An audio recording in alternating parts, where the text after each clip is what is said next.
comfort braking is pretty good. The turning radius is indeed small, even with such a large car, it drives very smoothly. I really want to try its pure electric range.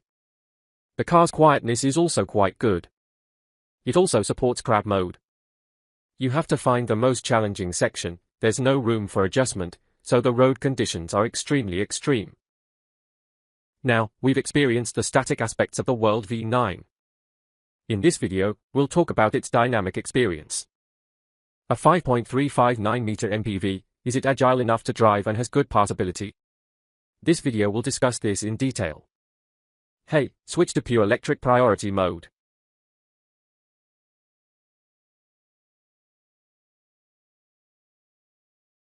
Okay, the electric fuel tank is full. It currently has 76% battery remaining, giving it a remaining pure electric range of 212 kilometers. So, a full charge should give it a range of 280 kilometers. Our car has already driven 372 kilometers. Since this is a test drive vehicle, it's practically new. So, once we reach our destination, we'll check how much the 76% battery has depleted and how much the pure electric range has decreased. This way, you can calculate its actual pure electric range. Give it a kick. Let's test its acceleration. This is such a big car, let's see how well it accelerates. Yes, this standard driving mode already has very strong acceleration. As for such a large vehicle, when you need to overtake, sometimes you need to accelerate quickly, and it feels like driving a small car, very agile. This is actually one of the advantages of its Touring chassis. Despite its size, the car is very light and responsive. The steering wheel is very sensitive, it's very precise in terms of direction and very light in terms of weight.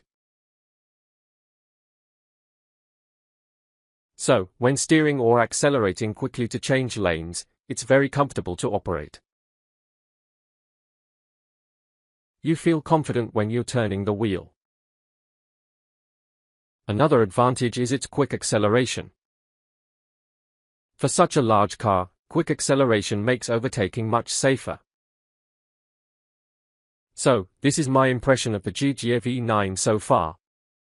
Although it's a large car, it drives like a small car. Also, the chassis is very stable, and the vibration damping is excellent.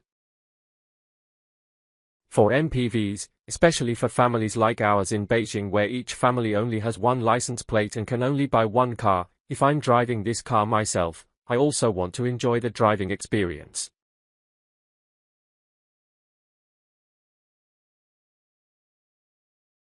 However, if the whole family is traveling together, then the car needs to be comfortable and stable. With a direct V9, it can balance both aspects. When you switch between different driving modes, it gives you different driving or riding experiences. I think this is one of its advantages. Arriving at Hengqin, there's a bridge ahead. Is it a cross-sea bridge or a cross-river bridge? On these kinds of bridges, there are often very strong crosswinds. However, this V9 model also took this into consideration, so it has a crosswind assist function that automatically corrects the effects of crosswinds on the car without driver intervention.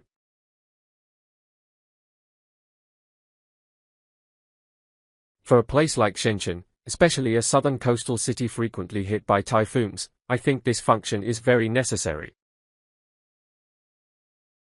We've reached a very extreme small intersection, let's try a U-turn. Because this car, the Zhijie V9, is 5.359 meters long, its rear wheels support a 7-degree rear wheel steering, so its turning radius is only 5.35 meters. We were just at one intersection and wanted to try a U-turn at a small intersection, but the driver said no, if we're going to play around, we need to test the most extreme. So now we've found another small intersection. Next to this small intersection is a terrace and a flower bed. It's basically 2 lanes with a wall next to it. You have no room to maneuver, so this road condition is extremely extreme. Hey, hello, open 360. Okay, let's take a look. I didn't shoot to the right, I just dropped it directly and came right over.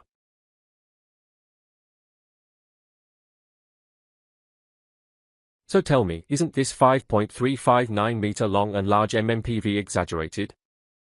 Its turning radius is only a little over 5.3 meters, similar to or even better than an A0 class car. This car is incredibly useful for someone like me who drives frequently in Beijing, because there are actually a lot of small intersections in Beijing.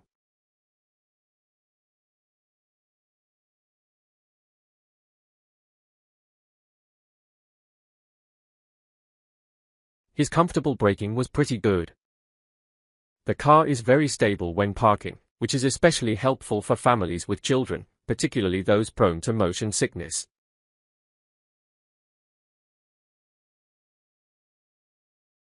The comfortable braking can alleviate this issue. We've arrived at our destination after driving 40 kilometers. The battery dropped by 17%, and the displayed range was 47 kilometers. We actually drove 40 kilometers, so the 17% drop means we could drive 40 kilometers, which is roughly 240 kilometers, close to our calculation. That concludes this section. Personally, after driving it, I feel it's similar to driving the M9. Although it's large, it's incredibly agile. This agility isn't just due to the light steering and precise handling, the car's overall passability is also very strong. So, that concludes our review of the V9's dynamic range. Stay tuned for future updates on its intelligent features and support system.